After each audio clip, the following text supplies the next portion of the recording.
Hi, I'm Rita. Welcome back to my booktube channel, Life Worth Reading. So today I'm filming my April wrap-up. April was a good reading month for me. In the first half of the month, I didn't read a lot. I had only read like 3 books, but towards the end of the month, I really pushed myself and I was able to read 8 books in April. And looking back on it, I don't think that there's one that I disliked. So overall, it was a good reading month for me. I found a new 5-star read and 2 5-star reads actually. Okay, so it was a good reading month for me, and without further ado, let's just talk about the 8 books that I read in April. I'm going to start with a book that I started in March but was only able to finish in April, and that is Milkman by Anna Burns. I'm not going to talk a lot about this book in this wrap-up because I read this for a Secret TBR video, so a video that's coming to you, I want to say soon, but I honestly don't have like an actual date for it to come out. But I read this for that video, so I don't want to spoil all my thoughts on it. But I will say that I enjoyed this a lot more than I thought that I would. I've gave this overall like 3 or 3.5 stars, and which surprised me because this was the most this was the worst rated book on my Goodreads TBR, so I didn't have a lot of good expectations going into it. I thought that I would strongly dislike it because a lot of people really hate this book, and so I thought that maybe I would be one of them. Thankfully, though, that wasn't actually the case. Like I said, ended up enjoying this a lot more than I thought that I would. I didn't know anything going into this because the synopsis in the back is so vague, and I want to keep it that way for you guys. But I will say that this book, like context-wise, this follows a cast of characters in Northern Ireland in the 1970s. In a wild time, I will say it was a fucking wild time. People were insane back then, and I don't know a lot about Ireland, especially Northern Ireland, and so it was interesting to learn more about this time. And like I said, it was wild. People were just murdering others left and right, and basically the town that we're following, people are very cookie cutter, very average, they do not want attention, and they don't want people to get attention. And so it's kind of like you have to be the most average person that you can be. You have to follow the politics that are chosen for you. You have to follow the religion, which in this case is Catholicism. And so you have to be just this average person with no extraordinary views, because if you have those, you will become a renouncer of the state, which is basically what people call terrorists, domestic terrorists. And so it is very important that you do not draw attention to yourself, that you marry, and that you stay pretty much like quiet your whole life. And so that's the environment that we're going into this. It was very claustrophobic. It was very, but in a good way, it was very like, I don't know, I just felt a little bit anxious reading this book because it was such a claustrophobic environment. But I really enjoyed this. It has no plot. This is like literary fiction that has next to no plot. So if you're a plot-driven person, this is definitely not for you. This is just a story to be taken the way that it is given to you, I would say. It is just about these characters in this town, and there's not a lot to it, but I did find it interesting. The thing that most people hate about this book is the writing style, and I wholeheartedly agree. It took me the first 100 pages to get into this writing style because it was very stream of consciousness, so you're just pretty much following this person, this girl that is just rambling on and on and on, like very stream of consciousness writing, 30 pages, like continuously thinking about everything. And so it is quite hard to get used to. It's quite hard to read, but I will recommend listening to the audiobook while reading if you can, because listening to just the audiobook is also good, but I feel like it really helped me to read along as I listened. And so if you have an opportunity to do that, or if you have the physical book and you can't get into it, I would definitely recommend doing that. So yeah, I really thought that I would strongly dislike this book, and I was pleasantly surprised. It still wasn't life-changing. It's not a favorite at all, but it was a 3-star read, and it was a good book that I recommend if you know what you're getting into before you get into it. I'm just going to continue on with my physical reads because I only have another physical book that I read this month, and that is These Violent Delights by Chloe Gong. I read this book in a reading vlog, which I will link up above, and also that's why I'm not going into a lot of thoughts about this book because I have a whole reading vlog dedicated to it. But I will say that this was a bit of a disappointing read for me because this was a 5-star prediction and I ended up giving it 3.5 stars because it wasn't what I expected it to be. So what you hear about this book and what I think a lot of people say about this book is that it's a retelling of Romeo and Juliet set in 1920 Shanghai. There are gangs, these opposing gangs. There are Roma and Juliet's characters. And hearing that, you would think that this would have a lot more romance than it did. And in my opinion, you would think that it would have good romance, which I did not think was the case. So pretty much in terms of the romance, I'll get to the other plot and the other elements to the story next. But in terms of romance, this is a second chance romance. So Roma and Juliet were already together a few years ago when they were teenagers. This is not a spoiler, like you just know this. And now Juliet is back from the United States to Shanghai again, and they have to work together to figure out this mystery that's ripping through the city and murdering all these people. And they have to work together to find out what's happening and how to solve it.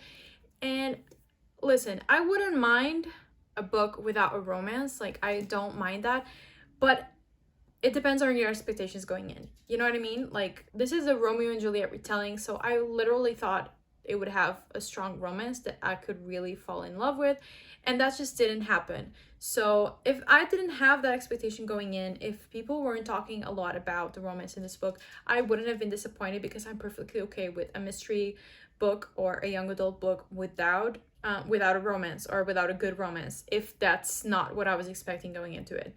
So pretty much I think Chloe Gong could have worked a lot harder to make us want these characters to be together, because we have no flashbacks to when they were actually together. So it's a lot of telling us that they liked each other and that they loved each other and that they were really good together and that they were best friends without showing us. And that was definitely my problem with this book, because you can't tell us that characters have chemistry and then not show us that they do.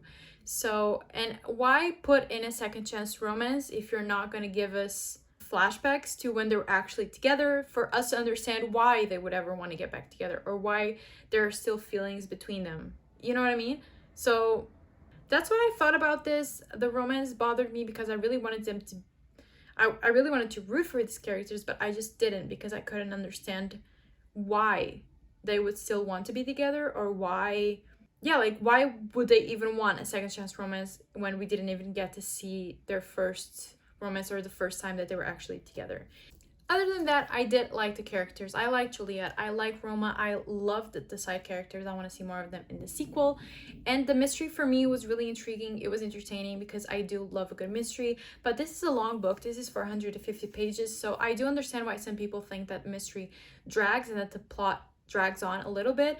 I was invested reading this. I didn't think that it dragged. It didn't put me in a slump, but I also wasn't just like wholeheartedly invested, and I just wasn't just reading so I could see what happened, you know?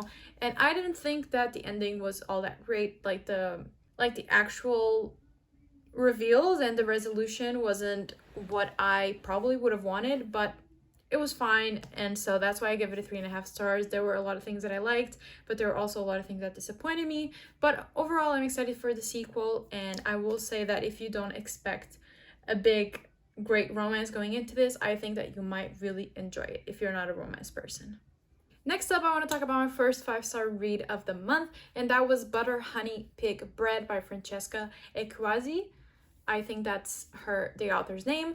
And oh my god, I love this book so much. I haven't stopped thinking about it, and I am just obsessed with it. Basically, this is a literary fiction that's following a mother and her twin daughters in Lagos, Nigeria.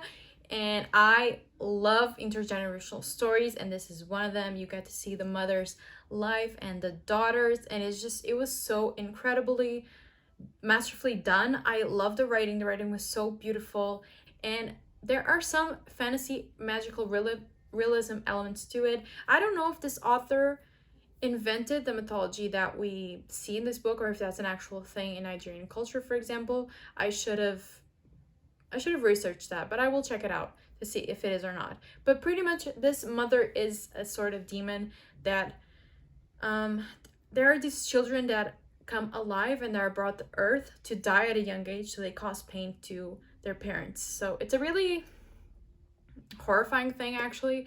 But basically this mother is that sort of demon that should have died at a young age, but she chooses to live. And so because of that, like, tragedy follows the rest of her family, and she's kind of haunted for the rest of her life because she made the choice to stay alive. And so we then follow her and her twin daughters as they also go through some trauma. So I will say trigger warning for mentions of sexual abuse of a child, abortion, death of a relative, grief, all of those. And so they kind of separate at a younger age. They kind of go both their ways and do their separate things.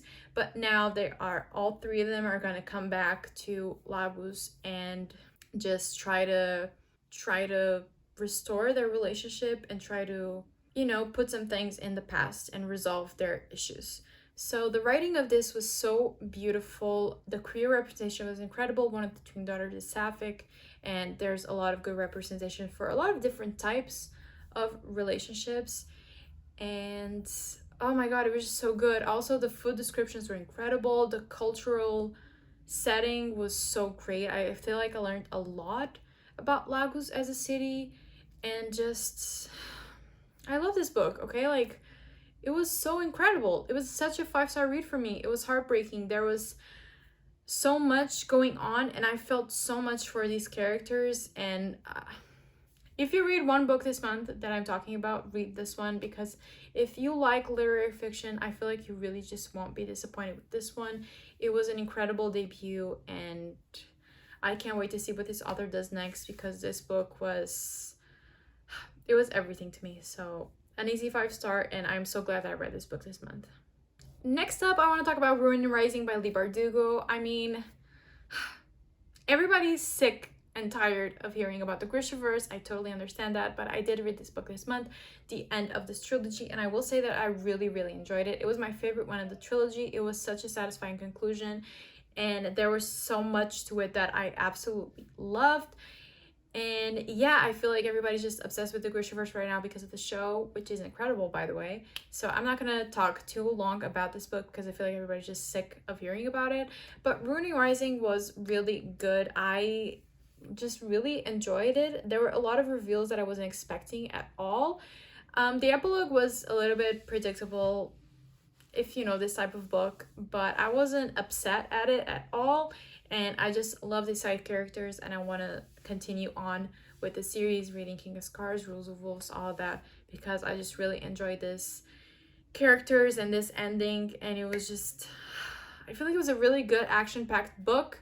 And I will say, I will keep on saying, I like the Darkling. I like the Darkling as a character. I loved what happened in this book and the way that things happen in this book, but I still don't ship the Darkling and Alina.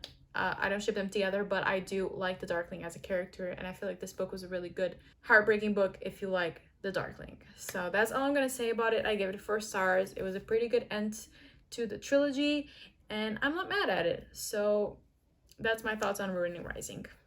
Next up, we have another 5-star read, and that is Actor H. Eve Brown by Talia Hibbert. I am so happy that this book exists. It was probably like my all-time favorite romance that I've ever read. I don't read a lot of romance, so take this with a grain of salt, but this book was so good. I loved Eve as a character. My heart belongs to her. She is incredible, and I feel like I related to her a lot in terms of her not knowing what she wants to do with her life and just feeling quite lost. And believe me when I tell you that I feel the exact same way.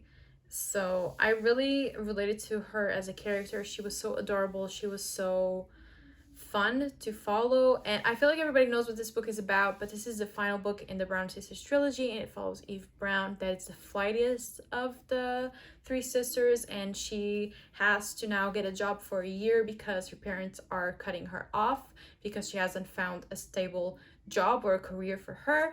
And so she runs into, with her car, the owner of a bed and breakfast in another small town. That's Jacob, and God, romance ensues, and it's a good romance.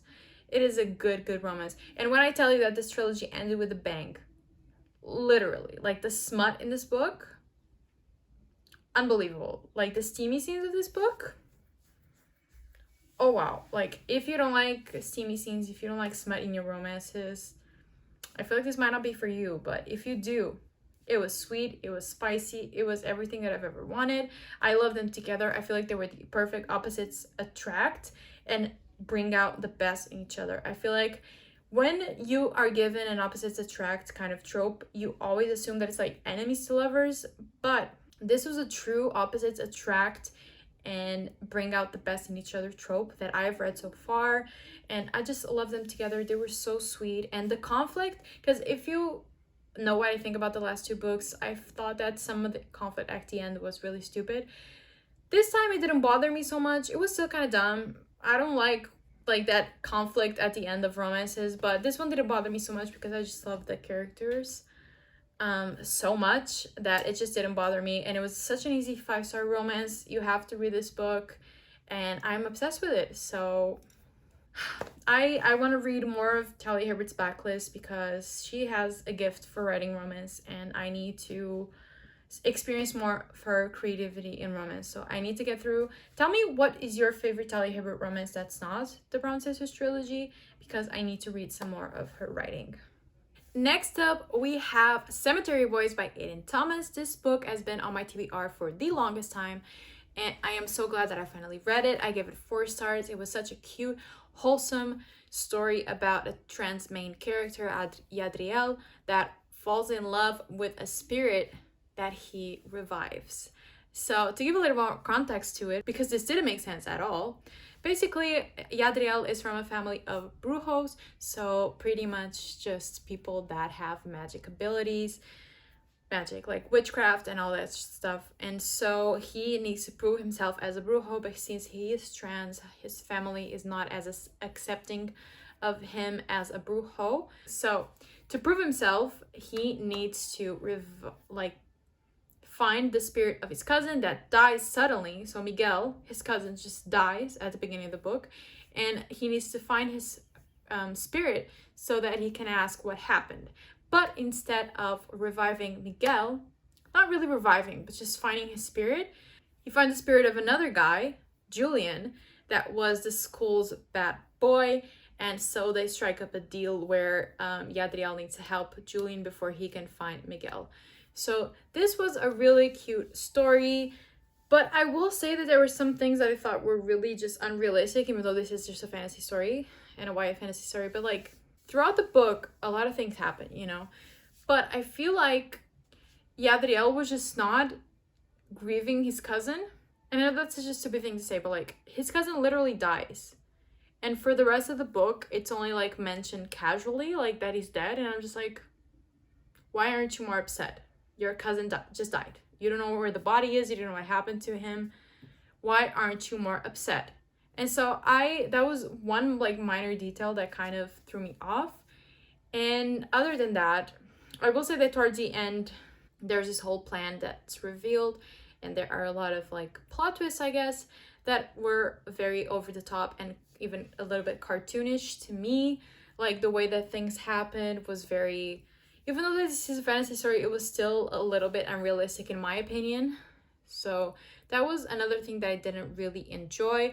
But other than that, this was a really wholesome, cute story. I really liked Yadriel as a main character. I really felt for him when he was going through everything that he was going through. And the ending, listen, I have mixed opinions on the ending because me, in the context of this book, I would have expected a different ending, and this might be a little bit of a spoiler, but I am conflicted because like a half of me is like, I'm so glad that this book about a trans main character and a gay boy has a happy ending. That's my spoiler, but I feel like maybe you could know that. But I am glad that this book about these characters has a happy ending because we don't have enough wholesome, happy stories. But in my personal opinion of what I usually like to read in a book, I like a more of a heartbreaking ending. It didn't have to be heartbreaking, but just a happy ending that follows the context of this book. You know what I mean?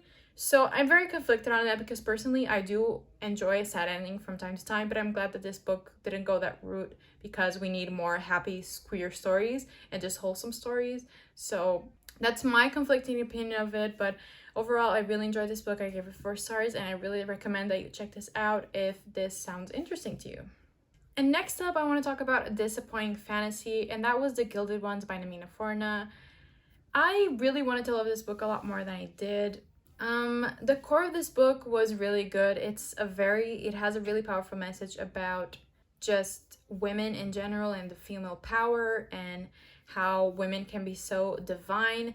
And I really love the feminist message of this book. But the fantasy elements were just lacking for me. The plot was lacking. The characters were great, but it just didn't feel like high stakes, because basically the Gilded Ones follow this fantasy world where people can be pure or impure, like girls. So when they're 16, they are cut, and if your blood runs red, you are pure, and if your blood turns to gold, you are impure. And nobody really knows what happens to the impure girls, but you already know it's not good.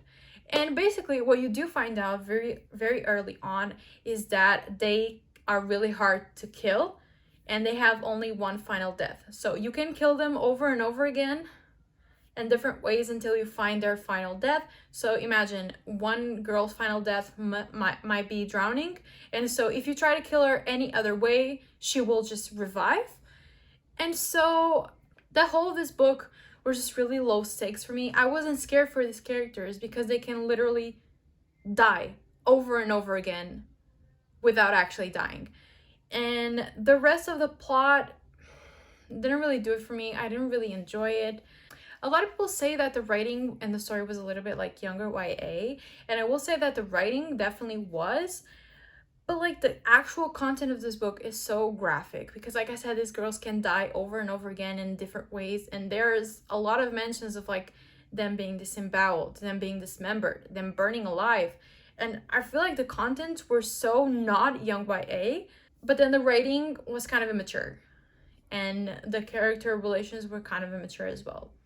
There was a moments I didn't care for, and just overall it was a 3-star read. I didn't really enjoy it, and I don't know if I'm going to continue on with the series, because that was the thing. There was this whole plot that I'm not going to get into, because I feel like you would have to spoil it a little bit, so I don't want to say what it is, but like you get to the end and things are kind of resolved, and there's no cliffhanger, there's nothing. So it's just kind of like, why is this a series? You know, like you can tell that something else is coming, but there's nothing to it at the end of the book. Because when you get to the end of a first book in a series, you can tell where the story is going. You can tell either it ends with a cliffhanger, or just something happens, or there's a message in those last few chapters or the last chapter that tells you why you should read the second book. You know, like what's going to happen, like what are the stakes for the next book. And this had nothing, and I don't know where this is going, and I don't have any reason to be expecting the second book. Does that make sense? Because I just don't see where this is going, and I don't see what might happen in the second book that will make me want to read it. Yeah, just overall it was a disappointing fantasy to me. I really wanted to love it more. I just didn't. So I was upset about that. But it was still, now that I'm thinking about it, it's probably like a 2.5 star, but I'll just rounded it up 3, because it was average in my opinion, and I didn't really enjoy it. And finally, I want to talk about one of my other favorite books of the month, and that is The Secret Lives of Church Ladies by Deesha, Philaw. So like the title says, this book is pretty much a collection of short stories about the secret lives of church ladies. So all Black women that are somehow connected to the church or connected to the faith of the church. And I found this book to be so interesting. The audiobook was short and sweet. The stories were really good. I felt myself getting really invested in these characters, even though some stories were shorter than others, but overall they were all pretty short. But I was still really invested in the characters, and I just really love this book. My favorite story was definitely How Do You Make Love to a Physicist. That story was the most beautiful, wholesome thing I've ever read. It was so cute. It lives in my mind rent-free since I've read it, and it was just so cute. But all the stories were pretty great. And I know that a lot of people disagree, but I do love a short story collection from time to time. I think that it's a really great way of storytelling, and I know a lot of people don't like it because they prefer like full-length novels or something that they can get more invested in, but I do love them from time to time, and this was definitely a good one. There were some stories that I haven't stopped thinking about, like women discovering their sexuality, women committing kind of crimes, doing some bad things, and just it was pretty great. It was pretty great. And so I really enjoyed this book, and I feel like if you find the audiobook, you should definitely give it a try because it's short, but it's really good. Okay, so those are all the 8 books that I read in April. It was a pretty good reading month for me. I found 2 5-star reads, and I just hope that May is either equally as good or even better than April. And let me know in the comments what was your favorite book of April. As always, if you enjoyed this video, give it a thumbs up and subscribe to my channel for more bookish content, and I'll see you in my next video. I hope you have a nice day, and always remember that life is worth reading.